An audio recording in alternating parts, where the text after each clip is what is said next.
శుభోదయం.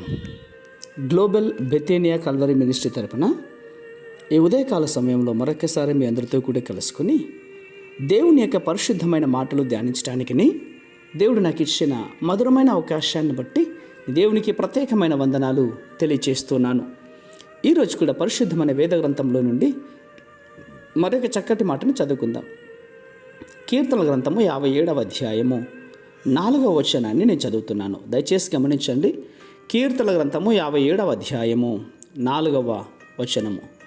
నా ప్రాణము సింహముల మధ్యనున్నది, కోపోద్రేకుల మధ్యను నేను పండుకొనుచున్నాను. వారి దంతములు శూలములు, అవి అంబుల, వారి నాలుక వాడిగల కత్తి. దేవునికి స్తోత్రం.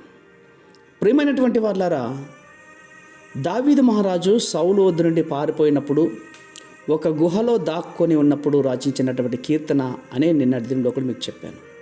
అవును, తన జీవితంలో అనుభవాన్ని, అతడు దుఃఖపరిచినటువంటి ఆ సన్నివేశాన్ని మన జీవితాల్లో ఎలా జీవించాలో మనకు సలహా ఇస్తుంటున్నాడు.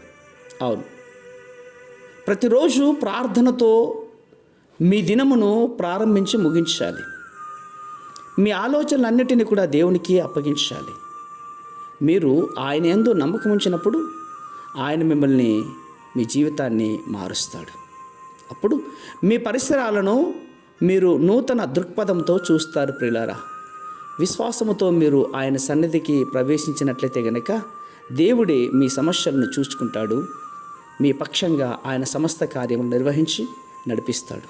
అవును, ప్రతిరోజు స్తుతులతో ఆరంభించి ముగించినట్లయితే గనక దావీదు నిద్రిస్తున్నప్పుడు కూడా దేవుడు అతని కొరకు పనిచేస్తూ ఉన్నాడు. అతడు లేచినప్పుడు అతడు దేవుణ్ణి మహిమపరచాలని, ఆయన తనకు జరిగించిన దానిని లోకమంతటికీ కూడా తెలియచేయాలని ఆయన కోరుకుంటూ ఉన్నాడు.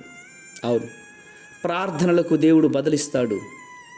ఆయన చేసే సమస్తము మీకు మేలు కొరకే, ఆయన మహిమ కొరకే చేస్తాడు.